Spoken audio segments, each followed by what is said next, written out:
people can't receive compliments well. You know what I mean? Or if I said to you, buy a cup of coffee and I went to buy it, you go, no, I'll buy it. People don't know how to receive. And if I said to you, I want to give you £50, take your girlfriend, you'd be like, you don't need to give me that, ways up. And guess what? If you can't receive £50, how could you receive 50 grand? We repel away. You know what I do? See, if I seen a penny on the ground, I pick it up. That's money coming to me. And then that's why it comes to me. Meet Gary Doherty, a world-renowned entrepreneur and a successful business owner. The man behind Europe's #1 empowerment platform, Think Network, whilst also being our first ever guest to be invited back on the podcast. And we are proud to call him a friend. This is one episode you do not want to miss. So grab a cup of coffee, grab a cup of tea, whatever you fancy, and prepare to be inspired. Because you're watching the official Young Hunger podcast. My name is Michael Burgess, and we present to you Mr. Gary Doherty. Hi everybody, my name's Gary Doherty. I am a father, a husband, a son, a brother, an entrepreneur in Northern Ireland, but with a business all over the world. And I'm excited to be on the podcast for the second time and talking about totally different things. Mr. Gary Doherty, how's it going, sir? Great, good to be here, man. Been here before. To tell you, the first thing I was going to say to you is, you're the first ever guest we've had on for a part 2 or a second episode, so how's that feel? That's good. I'm a Gemini, so there's two sides to me. Yeah. No, it's good to be here, man. Sure, we could talk about a million things, you and I. I know, just throw this away. We could talk about a million things. The last one was very sort of, Think networky focused.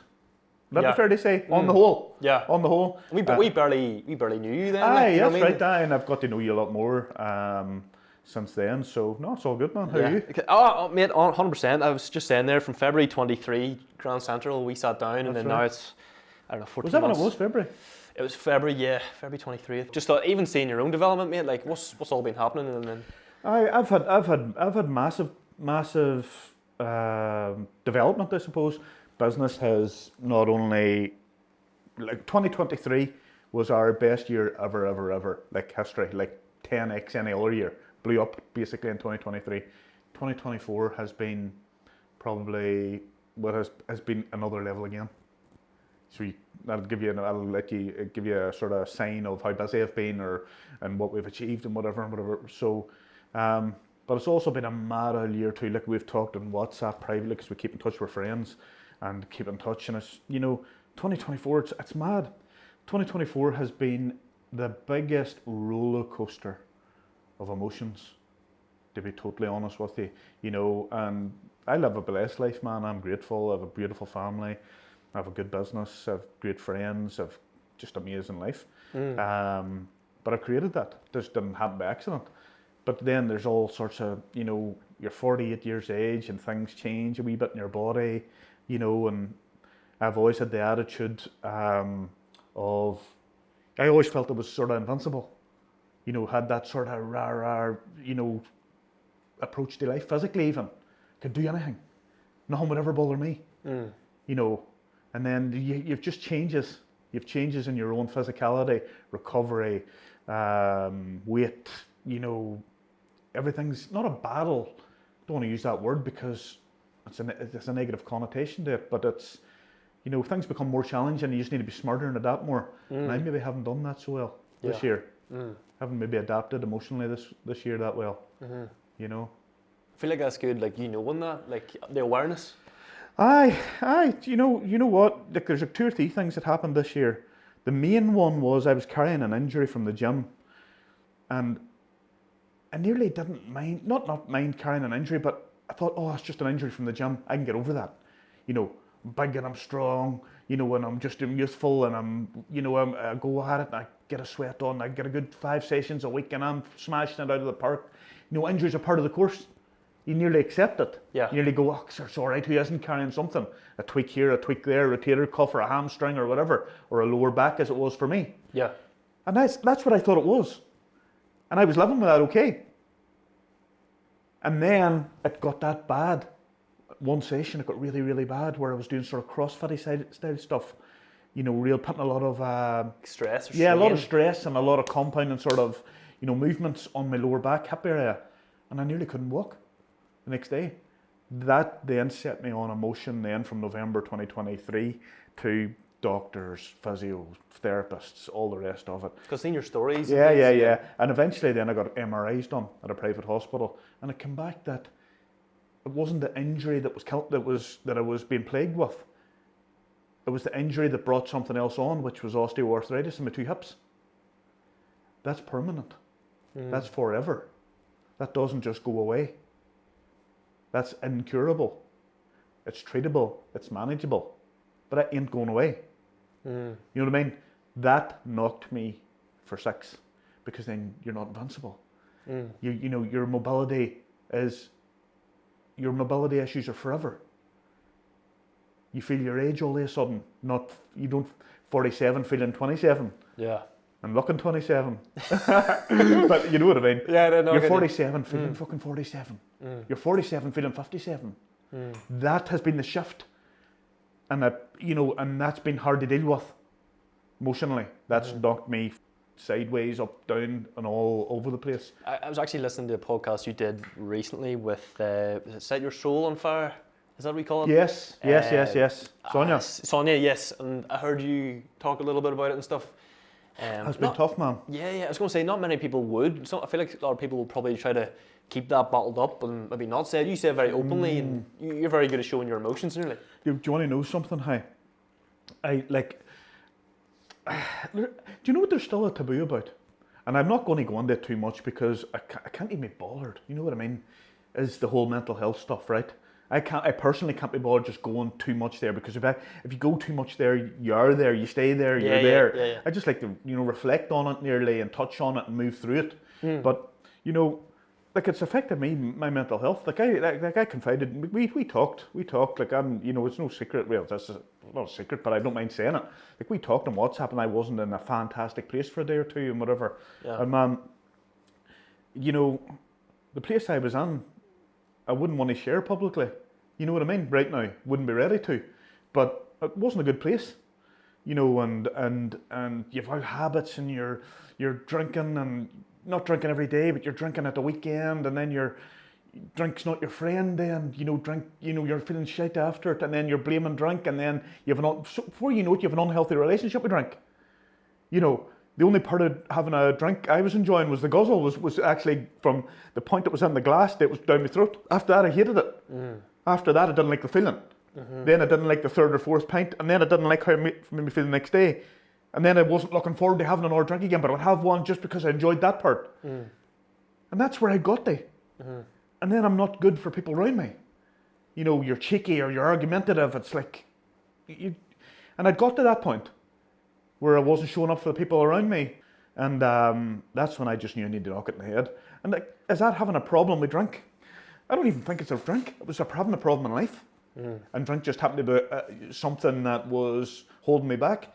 Can I ask you a personal question? Anything. I'm an open book, man. See, whenever we were reaching out to you before and you weren't in the good headspace, compare that Gary to the Gary that's sitting here now. What did you do to change, or what was the difference? I'll tell you what, just keep going. Move through. It's the ability to know that everything is going to be okay, or everything's going to be better, or everything isn't going to be as it is right now, in that moment. And I suppose that's my greatest ability, and only ability perhaps, some might say, is the ability to keep going, moving through. So I knew to keep going, keep turning up. And do you want to know something? Do you see my turning up? My turning up every day for about 2-3 months was about 6 out of 10. It wasn't 10 out of 10. It wasn't motivational speaker, or it wasn't fucking viral this, or it wasn't award. It wasn't none of that shit. It was turning up, turning my computer on, checking my emails, replying to the necessary ones, doing the critical things in my business, and then going off the radar again. It was 6 out of 10, 5 out of 10, maybe 1 out of 10. But still turning up. Still turning up. Yeah. That was what got me through. And but it's a strange place, man, entrepreneurship, I know. That's the one thing I actually really wanted to say to you, is that we sort of try to take one wee thing, especially one thing, from every podcast. Yeah. And just go touch and base on you last being on. The one thing there's two really things I really took away from that conversation, because I went away and I learned, or I listened to it and I watched it.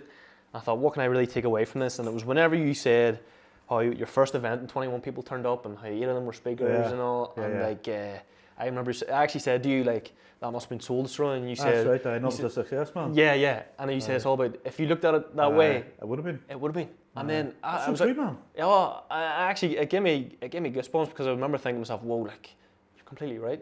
It's perspective, like. There'll be people looking at what you do. You know where you're at with your podcast. You'll know its weaknesses. You'll know its strengths. You'll know its vulnerabilities. You'll know your ambitions and vision for it. You'll know what you do very well. You'll know what you don't do very well. But somebody looking at you that hasn't done a podcast before, that wouldn't know how to set up a Spotify account, wouldn't know how to have a YouTube account, doesn't have somebody clever in video and editorial and boom, boom, boom, boom, boom, you're a big success. To somebody. Yeah. To somebody somewhere, you are a big success doing what you're doing. Whether it's how big or not it is financially or views-wise or whatever, to somebody, you have got it locked in. To somebody, you've got it all figured out. To somebody, they're looking at it and thinking, geez, I'd love to be him and love to have his wisdom and know how and how did he do it and get them people on and be there and boom, boom, boom, boom, boom. And you're sitting there vulnerable as hell. And sometimes, I'm not speaking for you, but I mean, for me, like, you're sitting there thinking, what the fuck? I don't have it all figured out. Yeah. I think I do some days. Some days I have some things figured out. Yeah. But I certainly don't have it all figured out. And I'm not the success maybe you think I am. Or maybe I am. Do you? Yeah, no. I know I'm being very philosophical there, but it's interesting, isn't it? Yeah, like, do you think social media does that? Do you think social media shows you the highs? Like, you're different because you show the lows too. Aye. But do you think a lot of people, especially the big ones? I know. I think there's certain instances where people look at people, think they're successful, and because of social media. But then there's other instances where people are looking for role models. People are looking for inspiration, and you may very well be that for somebody, and you don't even know. Like I said it on a podcast recently. Somebody reached out to me recently, and was flattering me. Gary, you have this, you do that. How do you do this and do that, and you manage this and turn up for so many. And man, honestly, I had just listened to a song that had triggered me emotionally, and I just wiped the tears from my face. I was sitting in my office at home, and I had been emotional. Music does that to me. I don't know if anybody else can speak to that, but music can do that. Music can trigger you. And that moment, it triggered me emotionally. And then I got this message, and I'm sitting thinking, wow, I'm hanging on here by my fingernails today. Now, I might be at the top of the mountain tomorrow again, but today's not a fantastic day for me. That person didn't know that. You might be inspiring, motivating, and a role model and a mentor for somebody, and you don't even know. Yeah. I remember you saying, never look up. Aye, look never up, look man. up. That's the first thing I ever said. I look up to you, and all. He said, no, never. And do you want to know something? That wasn't said because I didn't appreciate that. It was said for your benefit, not for mine. I've took that away. I wanted you to not feel like that. I wanted you to feel, I'm with them guys. Yeah. Because you're. Like, you'll be speaking at a big event next year. That we haven't talked about, that'll come out. And you like, that's me, if you want to call it looking up to you. Yeah.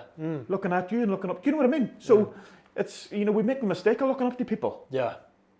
We talk about you ever hear that saying about never meet your heroes? Yeah. You meet people and they let you down. That's happened to me too in life, but so that's why I don't look up to people, because I'm as good as them all. I'm better than a lot of them. Yeah. As a human being. See, not so long ago you had a Think Network event. Yes. From the outside looking in and helping and stuff, I seen it as a success. Yeah. Were you battling them demons then? Or were you sort of on No, I was. Even at that event, I was throwing drink on me. Like I shouldn't have been. When I say throwing it, I made 4 or 5 pints. It's not big. I mean, I talk about drink, I'm not talking like something morning and night. Yeah. It was 4 or 5 pints, but it was enough for me. It's more than enough for me. I was throwing that on me at my lunch at 1 o'clock and at 2 o'clock, and I was doing things I shouldn't have been doing. Yeah. They remain calm and composed. I'm always battling something. Always. Sometimes you win in the battle, sometimes you're not.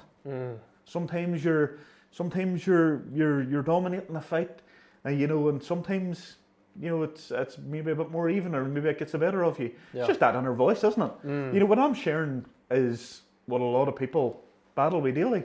You know, and not that I'm running around battling and fighting with myself all the No, I time. get it, yeah. I just mean generally. Generally speaking, you have self-doubt. You have, you know, you have different issues that creep in now and again. Even the most successful people. You know, I have the privilege of working with a lot of very successful people. They all have something going on. You know, Some stuff people don't see. because they don't share it. Yeah. Most people don't share it. You see, I just share. I'm an overshare. Yeah. You know what I mean? But see, after the event, I seen you. You said you got a lot of messages and stuff, That's right. and you're feeling really good. And then next thing you know, you went off or something. Aye, Like you said, like it's gone then for me, man. That's not a good trait of mine. But it is a trait of people that are it is a trait for some people that are striving and driving all the time for more. They don't sit in the moment and enjoy moments enough. When it's done, it's done. It's not done for the other people that were there. It's not done for the speakers that were there that are on a high. It's not done for the people in the audience that are on a high. It's not done for sponsors who want to talk to you about it. It's not done for it, but it's done for me. It's done for me. It may as well have happened 10 years ago, 10 minutes after it. It's gone.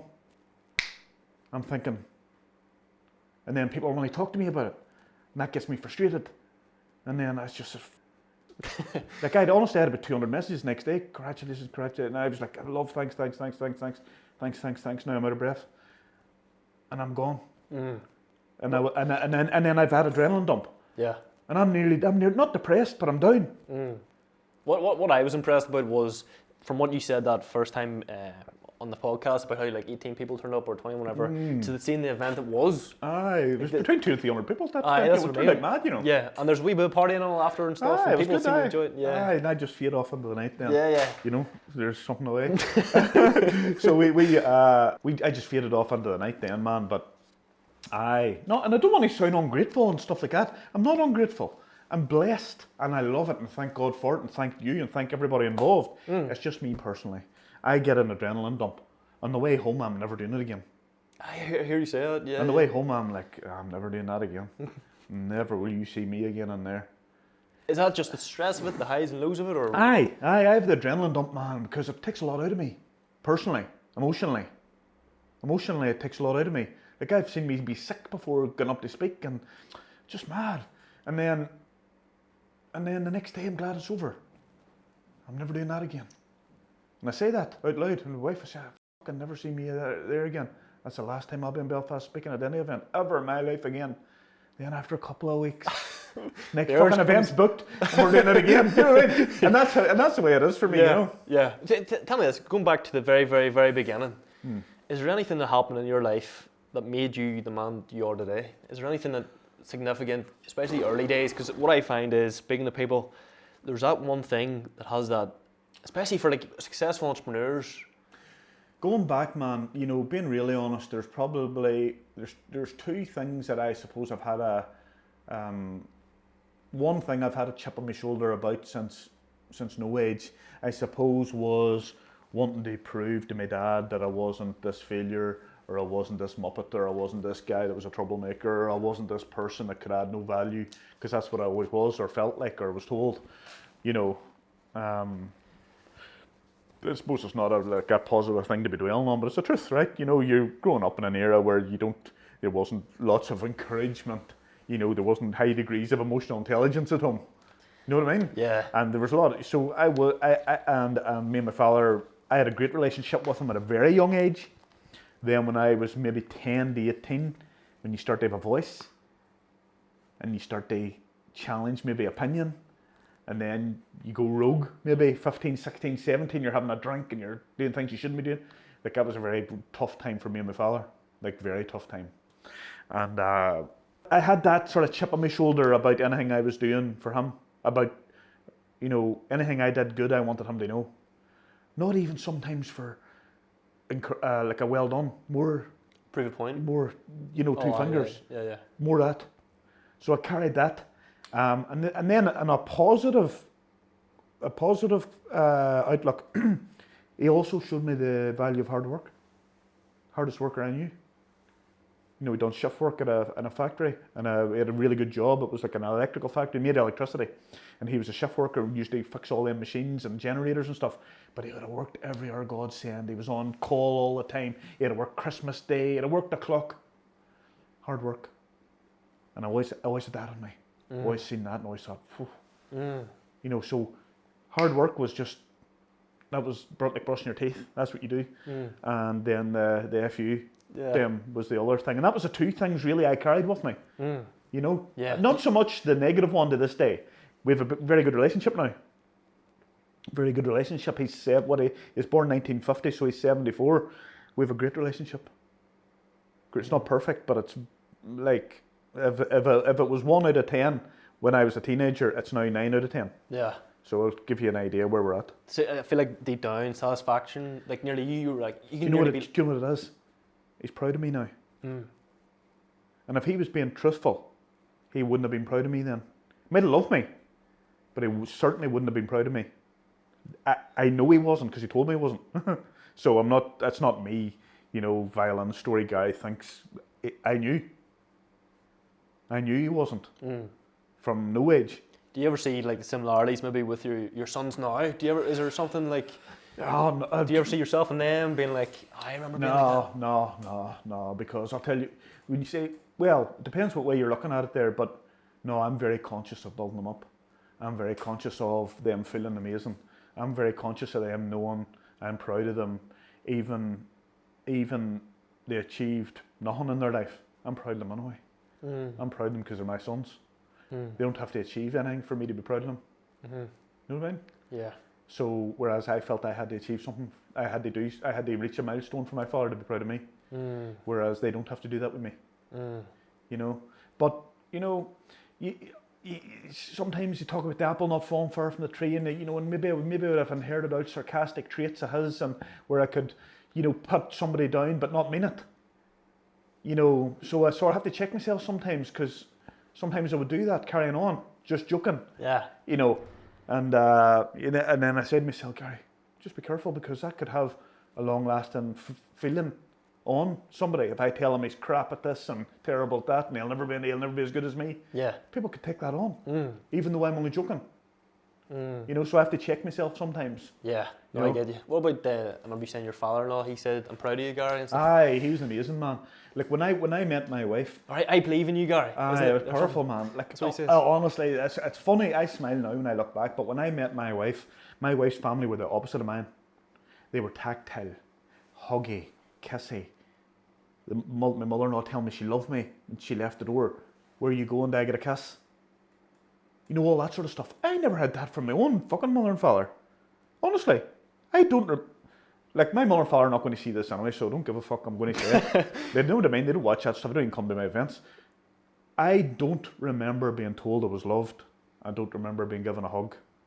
I don't remember being given any encouragement, ever. Growing up, ever. That's not to say I didn't have a good life. I lived in a nice private place, had all the things I wanted, went on holiday every year, just didn't have that emotional side of our relationship. That's not a criticism of my mother and father. They didn't know how to do it, so therefore they couldn't do it. So therefore I'm not criticising them for it. I'm just stating it the way it was. See, if you did get it, do you think you'd be as successful as what you are now? I don't know. Do you want to know something? Who knows? Who knows? Maybe I would be, but with some of the hang-ups. Yeah, because what I find is it really comes, especially the early days, if there's any sort of negativity in your life, it nearly gives you a hunger and willingness to push in your adult life. Oh, it does. It does, but I think you need to channel and manage that correctly to move forward healthily. I haven't always moved forward in a healthy way. You know what I mean? Even as I just demonstrated already, sometimes I'm striving and driving and moving forward, sometimes not in a healthy way. But it's finding that balance, it's finding that equilibrium in your own mind, it's finding that happiness. Yeah. That's something I've realised. Happiness is my responsibility. It's not yours or my wife's or my friends to make me happy. People talk about, I'm with such and such and she makes me happy. Bullshit. So if she has a bad day, then you're going to be unhappy. You know what I mean? Yeah. Michael's my friend, he makes me happy. No, I should be happy anyway. Because if I meet you and you're in bad form, I'm not going to be happy because you make me happy. You get me? Yeah, no, I get it. So other people making you happy, make yourself happy. Other people can make you happier, but make yourself happy. And I've realised that even in my own marriage, I don't rely on my wife to make me happy. I'll make me happy. I'll make sure I'm happy. Then my wife can make me happier. Or if she's annoying me, I can zone out. But I'll still be happy anyway. Do you get my point? Yeah, no, I get it. Happiness is yourself, it's your own responsibility. And I'll tell you what, that's something I've realised. Not everybody, people listen to some of the stuff I spout on about and think, oh, that's so, you're fucking miserable. You don't get it. Happiness is your own responsibility. Make yourself happy. Here's something I want to share. I try and do as much as I physically can for other people, right? But you see here's what I've realised, right? As I've grown in business, let's say, and personally. Do as much for yourself first, right? Give to yourself as much as you need, as much as you want, as much as you desire. Whether that be love, whether that be time, whether that be money, whether that be gifts, whatever that is you desire, give to you first, right? Immediately after that, make sure your family have that. And when I say immediately, I'm talking about milliseconds. I'm not talking about next year. Not that selfish that you give to yourself and everybody can go and run and you'll get to them. Your family are like there, right beside you. Then give to them. But you see the very successful people, they then work outwardly. They start with themselves, then their family, immediate family, then their community, then maybe nationally, then maybe internationally. And that's the way they do it. They work that way. A lot of people try and go there, and they're doing an event, and they've got international speakers at it, and they're donating to a charity in the States and whatever, and their wife's miserable. They haven't looked after them. They have done nothing for their local school or community or charities. Do you know what I mean? Go that way. Work out that way, and that's what I do. And I'm not at a big enough level to be doing things that much nationally and internationally and whatever, but I look after myself, my family, people around me that come into contact with me, hopefully see value in me, do bits and pieces in my local community. The stuff in Belfast with the events is me doing stuff maybe countrywide, and that's where I'm at, in my life. There's actually one thing you mentioned just coming in. You mentioned, and this is something I really wanted to say to you beforehand, just on a personal level. You mentioned Bob Proctor. That's right, You did, and see lately I've really and Earl Nightingale and those types. I've really dived into like their content and really sort of understanding. And one thing Bob says is, read the Think and Grow Rich book every day. Yeah. And I read it before, and then I realised I'll pick this up and I'll read it every day. And the things that you've said and you do say in your content all resonates back to what they mentioned in the book. Have you ever thought about that? Well, I've read that book 8 times. There you go. I've read that book 8 times. Well, I would say read it. I've audiobooked it 6 or 7 times, and I've read it once. I've not a problem reading books, but a challenge reading books. I've 2, 3, 4 pages, and I'm like, I need to check my emails, need to be on social media, I need to get a cup of coffee. Fucking heads away. There's things they say in that book, and I'm thinking, fuck, Gary did that. Yeah. A lot of the principles that I would have followed and do follow, like the whole, the auto-suggestion and the desire and the faith and and all that sort of stuff, and would have been born from reading that book. Yeah, but it wasn't the most important book for me. Do you know what the most important book for me was? Which was even better. That's not my number 2 book. My number 1 book is Agreements? No, not even. Working with the Laws by Raymond Hollywell. I'll get you a copy and I'll send it to you, right? And it's good. I liked it. It was all about how understanding the universal laws, law of forgiveness, the law of being able to receive.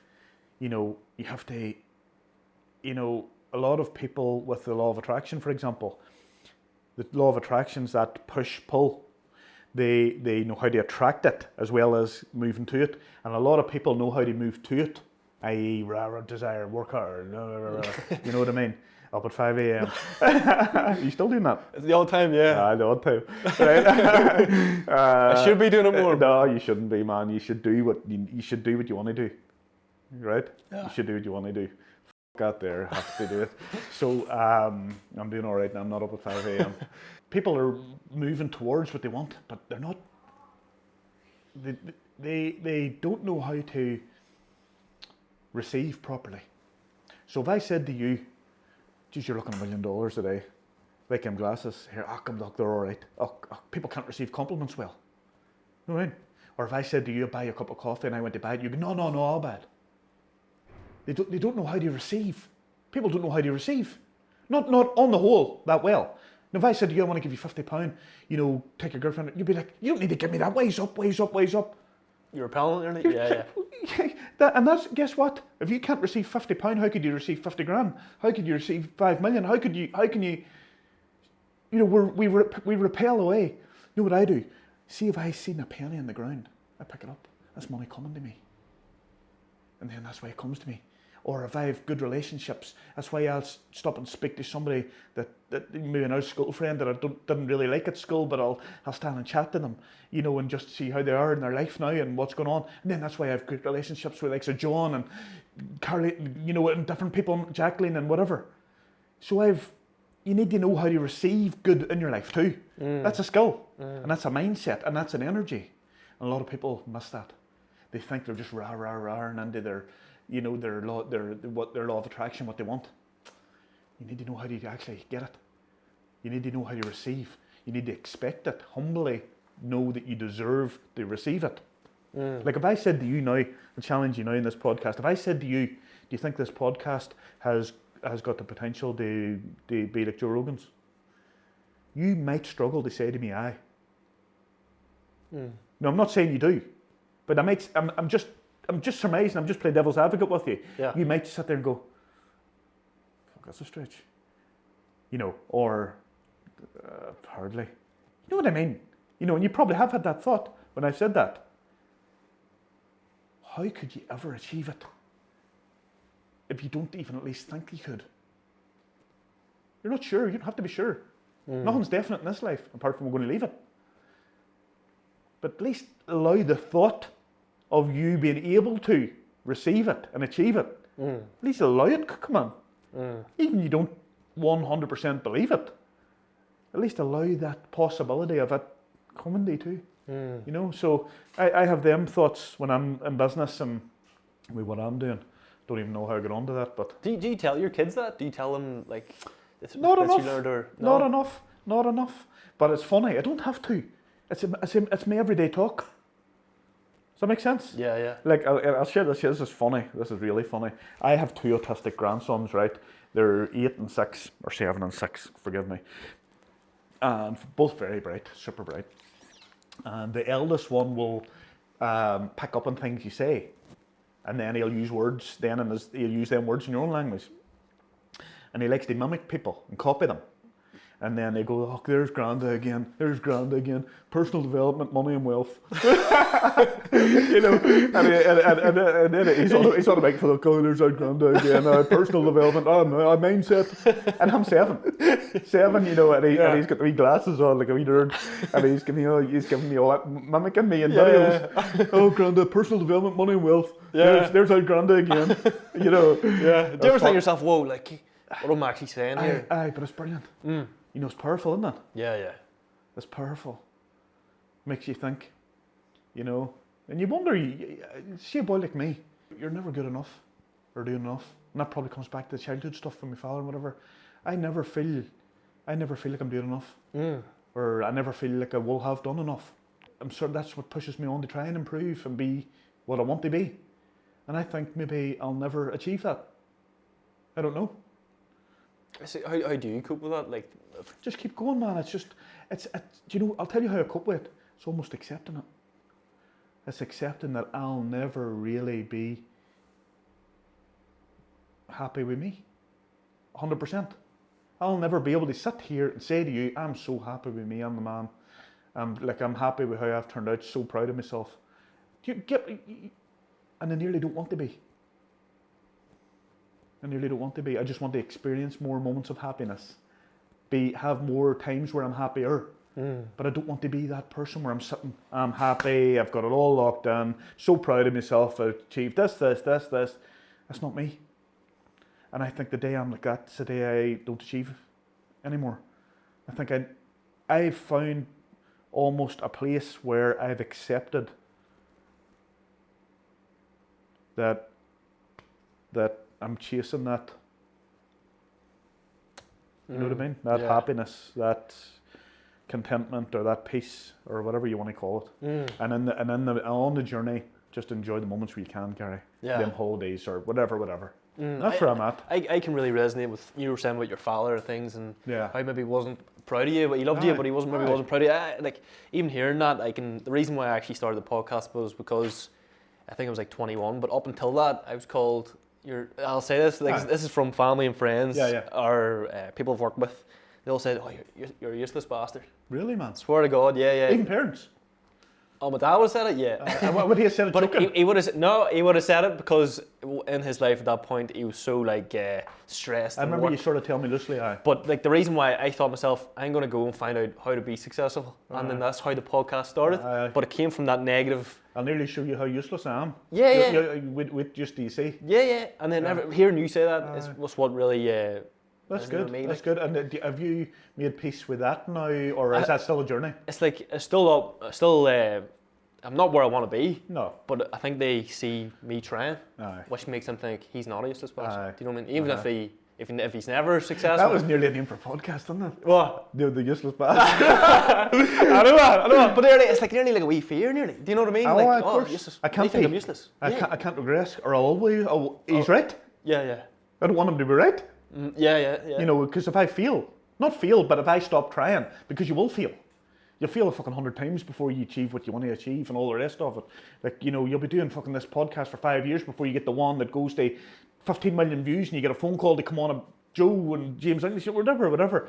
That's just the way it is. You know, you need to keep going until it clicks. Do you ever think to yourself, I want to really fall in love with the process? The journey, like, you know. Not really. No, I just want to fall in love with me more. No, fuck the process, and it's just that's life. You know what I've said to my wife recently, man. Do you know what I've realised about life? And this is something I actually am reasonably philosophical. Being very philosophical about life. My role is to get through life, being as happy as I can and enjoying just the good things of life as much as possible. You know what I mean? I don't want to use the word survival, but it's more I want to thrive through life. You know, your job's to get through it. Because what are we all doing? We're all going through it and we're going to die and go off the edge of a cliff. We don't know what's next, apart from what you believe. So your job is to get through it as happy as you can. You know? So I enjoy loads of moments of happiness. So to me, that's success. Well, that's another thing. Like, what has success changed for you from growing up to now? It changes as you go. You know, I think when you start off in business, you put a great an emphasis on what you earn, money, because money makes the world go round. We live in a society where, you know, everything's about an exchange of value, what you buy and what you can make happen a lot of the time. So you put a great emphasis on money. Then when you achieve X amount of pound or whatever, your view on success evolves. Still includes that, because if you don't have it, then you're like, oh, that's gone. But it evolves. Then you appreciate time that you have with people. You appreciate your health more. You appreciate your relationships more. You appreciate the impact that you're having in your own community and other people more. So I think success just evolves as you evolve. Success should always change. Success should always change. It should always evolve, because if it's not, you're not evolving. Know what I mean? Yeah. No, I get you. Like. So it's all good, man. But it's a funny time for me, because something I'd like to share too is, do you see being an entrepreneur, right? And I know you've loads of different entrepreneurs on, and you talk to them, you know. And I'd like to hear what other people have to say about this here. And maybe they'll not be as honest as me, or maybe they don't experience it like me. But entrepreneurship's a very, very lonely journey. I experience great loneliness being an entrepreneur. And I have a family, and I have a close family, and I have an office and studio at home, and I have great people around me. I'm married a long time, my wife's my best friend, but I'm talking about in my entrepreneurial journey, there's only me that's responsible for the mission and vision of the company and the new ideas and making that happen. That's me. And that's me only. Do I go to the grave? Unless I sell. And that's the lonely, vulnerable place. The uncertainty and what's next, and can you replicate your success, and what if it stops, and what if the tap goes off, and and all that stuff, and what if you fail, and what if you're found out you're not as good as you tell yourself you are, and all that stuff. That's a very lonely place, man. I mean, very lonely. And and you might say, oh, but Gary, you have a big friend group and you have a big network and all the rest of it. Do you see the people that you have in your network? You realise these very successful people also have hang-ups, and you don't want to bother them. I have hugely successful people in my inner circle, but I don't want to bother them because I know such and such has got his problems, and she's out of hospital, his wife's just died. You can't go to the people. You can, but you're conscious of not being a burden to them, or this complaining inner circle member. Do you know what I'm trying to say? It's a funny place. It's a funny place. Do you think Northern Ireland's nearly backwards that way? I don't know, man. I just think it's very tribal. And that you can take that as far as you want in history. I just think it's very clicky, like. Aye, almost clicky. And I'm not that guy. I'm not the guy that ever fitted in. I'm not that guy. Honestly, I'm not that guy. Even very famous people, like I don't follow anybody. I said this to you before, I even said in the last podcast, I don't follow Bob Proctor or Tony Robbins. They're no better than me. They've just achieved more in a certain genre than me, and good luck to them and fair play to them, and they're an inspiration in lots of ways, but I don't follow them. I just take bits of gold from everywhere, take a bit of knowledge from you, tell me about your father and what he said, and you use that. I can take that as motivation. As much as I could take something that Bob Proctor would charge somebody 10 grand for. It means nothing to me, that.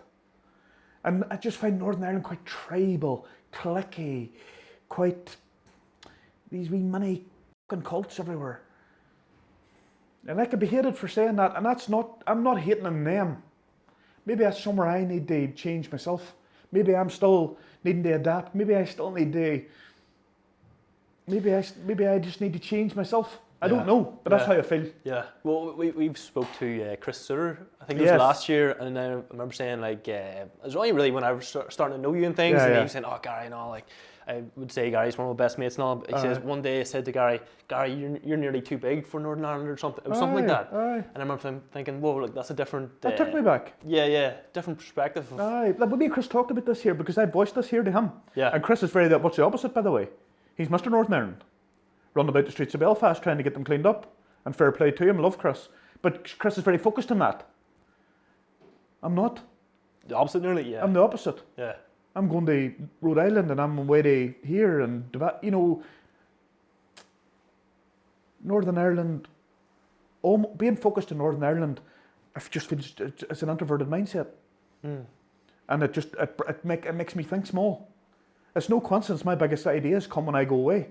I go to London and New York, I'm sitting there thinking, geez, I could on Fifth Avenue, I could own something, I could take over here, I could do business here. Guy, who owns that again? And I'm thinking, geez, I could have a mastermind group here. Paid 20 grand a month. I could have 10 people, and that's £250,000 a month. You're not thinking that sitting in Northern Ireland. No.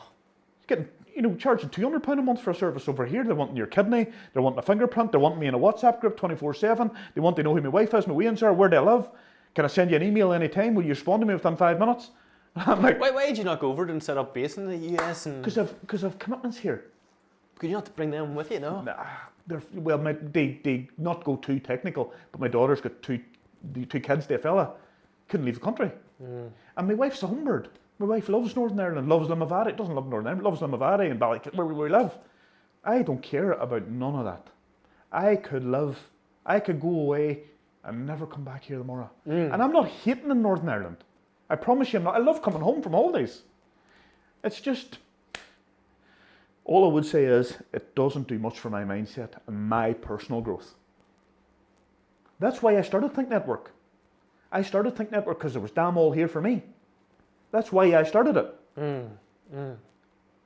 But now I'm asking myself, what's there for me when when I'm providing that for everybody else. Does that make sense? Yeah, That's partly why the events are so, everybody's so high about them. And I'm going home ready to go to sleep for a week. I'm like, so what? Yeah. If I can flip that and say Aye. a bit of mirror up here Aye. and say you were looking at your 25-year-old self, right? No ties to here. What would you do? I'd be away. And what would you be doing? What would be the... Say you had no... I would just go where Girlfriend, I would go where there's freer thinking, where there's bigger opportunities, where there is. I would go to land of opportunity. I'd go to a thriving part of the States and emerging. I'd look for the emerging markets. I would look for emerging industries, and I would go and spend time in them. And I would network, and I would speak, and I'd collaborate, and I'd build relationships. And then before you know it, I'd be in partnership with somebody, and I'd be, you know, I'd be running this for that, and I'd be doing this, and I would be away to emerging markets and emerging places, whether that be Dubai, Silicon Valley, LA, wherever it would be is where I'd be. And I'd work on developing those relationships, and I'd be looking for opportunities there to grow and make moves. That, honestly, I wouldn't be here. No. Not one chance, man. So if you were me, that's exactly what you would do. Honest to God, aye. And I'm not saying, I don't even know if that's right, but it'll be right for me. That's why I don't get on my pulpit and go on social media and say that to 25-year-olds. And we were a business backer for Young Enterprise last year. That's just as part of giving back. I never said that to one kid I met, because I don't know if I'm right. That's what I would do. I wouldn't even tell you to do that. I'm just saying that's what I would do. I don't know if it's right. Can I flip that? Say You're flipping everything today. Go ahead. Can I take you, right? Say blindfolded, you take all the money off your name off you, take everything off you, and left you somewhere, say in the States for somewhere in the States anyway, and you had nothing, and you had to go back to where you are. What would be the first thing, and how would you do it?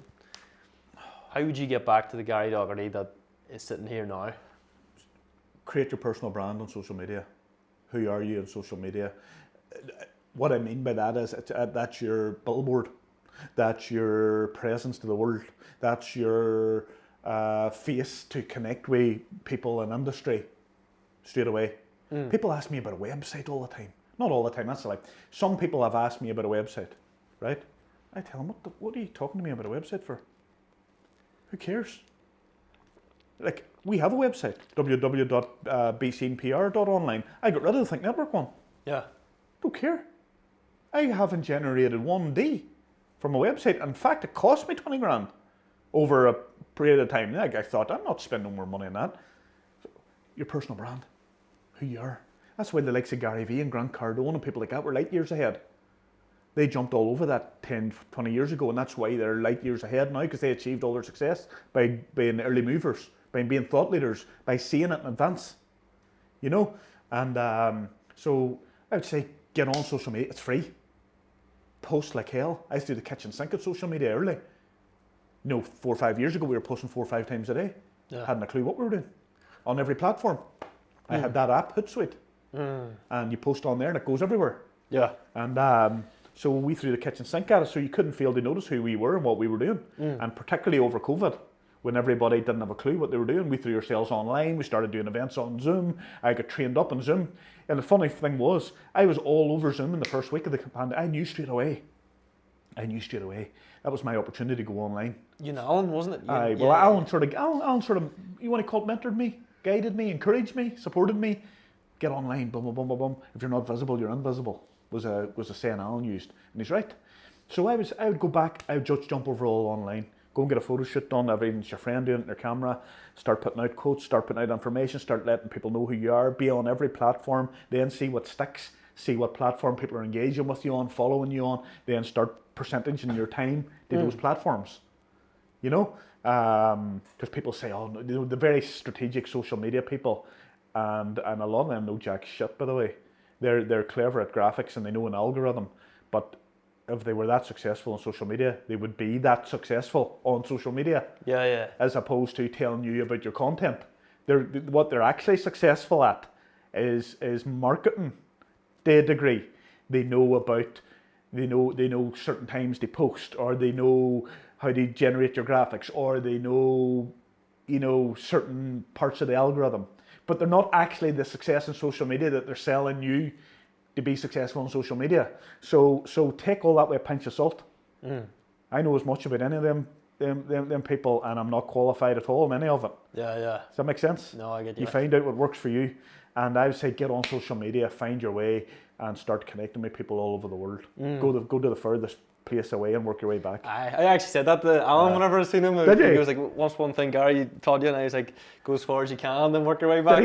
Did he ask you? He asked, yeah, it was whenever we just finished up our episode and the camera turned off and I was speaking to Gary, yeah, and then he was like, "Oh, what's the one thing Gary said?" And I said about that, and he laughed. He says, "That sounds like Gary." Like, Because Alan's the opposite. yeah. And me and Alan have this back and forth. And Alan's a good guy and a good friend of mine. And Alan does things. I could say something to Alan now, and in a year's time I see him implementing it. Do you know what I mean? But when I say it now, you think it's falling deaf ears.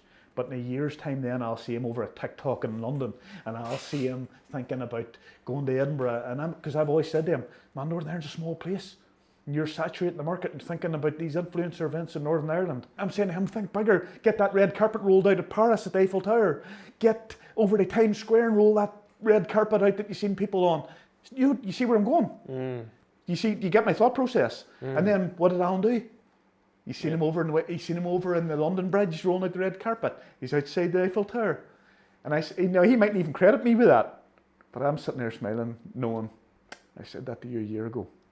So Yeah. Alan, where's the dough? We haven't got long left, but one thing I want to touch on is the Be Seen, your business. Yeah. Tell me a little bit about that, because we didn't touch on that the last time. Be Seen's just in a something that isn't listed as a business, but it is a trading name under the Think Network business. So, for example, the idea and the rationale behind me was because Think Network very much evolved into PR and all that sort of stuff. When I was contacting people and speaking to people, and they were going, Think Network? Be Seen PR was like, oh, that's what you do. Does that make sense? Yeah. But then when I invoice people, it's from Think Network. So, Right. so Be Seen is more of a communication vehicle until they actually let them know this is what I do, but this is the business. Think Network's the business. Be Seen PR is what we do, really. It's not a trading business. Right. Does that make sense? Yeah. Because I remember you post a lot about it, like helping people be seen. Yeah. I thought that was interesting, and I missed the last time we sat down about that. No, that's why, because I very quickly realised in conversations with people, they would say to me, Think Network, what do you do? And I was thinking, they don't even know what I do. And I'm spending the first 10 minutes explaining who I am and what I do. Now it's like, oh, that's why we paid for a landing page. I don't even want a website, but I have one. And it just, you click on, it's just a landing page. You want to be visible, you want to be seen, you want to be heard, you want to be in Forbes, you want a big talk, boom, boom, boom, connect with Gary. Website's not for any selling because I don't believe in them. I'm anti-website for all these website people. Don't come at me either. Gary, I know you have to go here soon. Yeah. I don't want to keep you late, You're but there's two or three left. Just here, if the Gary who was that young fella who was maybe insecure and stuff in school and was watching this right now, what would you say to him? Just keep that self-talk. Talk to yourself correctly. Go and write it in the mirror. Go and write it with chalk in the mirror. I'll tell you, do you know what I did? And this is the God's honest truth. Honestly, this is true. And my children remember this here. My eldest son talked about this recently. There was a house I lived in with One Weatherly Way, a bungalow in Limavady. And it was around the time that Think Network was developed, roughly. And I was very big into the Bob Proctor stuff with Cleona O'Hara and all the rest of it at the time. And at the end of our bed, there was a wardrobe. And on the edge, the side of the wardrobe was facing me as I got out of bed. So I said to myself, right, I'm going to use that as an affirmation board. So when I get out of my bed, it's the first thing I see. So I put up pictures of money, put up pictures of a big house, put up pictures of the car I want to drive, put up pictures of the X amount I wanted to earn a month, put up pictures of, I was working for somebody at the time in a job I hated. And I put up, I'd be full-time, Think Network, earning X amount of pound, boom, boom, boom, boom, boom. And I put that up, man, honestly, before I was earning 2D from Think Network. Maybe earned £1,000 from an event. It's not going to change my life or your life or anybody's life. And I was doing 3 or 4 events a month and they were killing me doing them. You know, the effort you put on. So, and I used that there, that affirmation stuff. And man, I 10x'd every one of them. honestly, what I wanted to earn a month. I'm earning, more. What I wanted to drive, I'm driving more. What I wanted to do, I'm doing more. And I've done it all. Was there anything you did just in that financial part? Is there anything you really did that made the money attract? That really made the money come to you? The mindset that we talked about, the law of attraction earlier on, because a lot of people, like if I walked out on that street now and, most people, you'd take the money, but they would all feel undeserving of it, or they would all feel, oh, you shouldn't, or what are you doing? It's about feeling deserving and expecting that humbly. But you can only feel like that when you're doing the right things as well.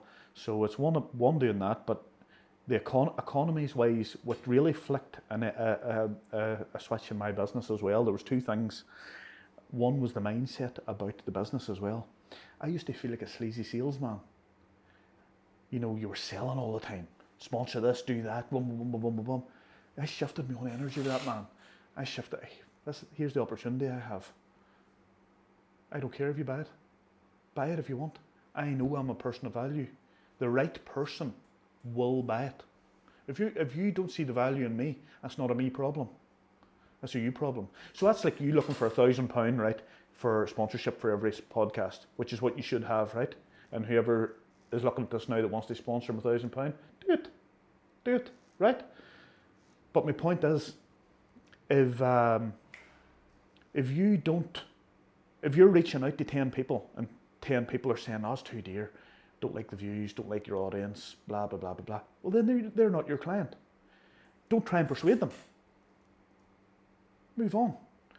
Find who your client is on LinkedIn or the media world or the business world or wherever they are. Find out who your client is, talk to them, because you will find 1 or 2 out of those 10 people that you then outreach to on LinkedIn or email or connect with on Instagram. They will be your client. And they'll go, whoa, love your attitude, man. I'm going to give you 10 grand. I want to sponsor your next 10 episodes. You just need the one. It's a numbers game. You have to go through the negativity to find the positivity. With what I do, I get people saying to me all the time, oh, you didn't even get to know me and you sent me a message about business, whatever. I say, whoa, man, if you don't get it, forget it. It's all good, it's all love. See you later. But the next person will go, thanks so much for messaging out. I've been scouring the internet for somebody like you, see the value in you. How much is that? You get my point? Your people are there. And I would say to myself, no, they're there. And keep going. You need to be resilient in that as well, because you take so many knockbacks to get the door, to get the person that wants to work with you. You might take 9 critiques. It's law of averages as well, isn't it? Yeah. You know what I mean? So it's just about.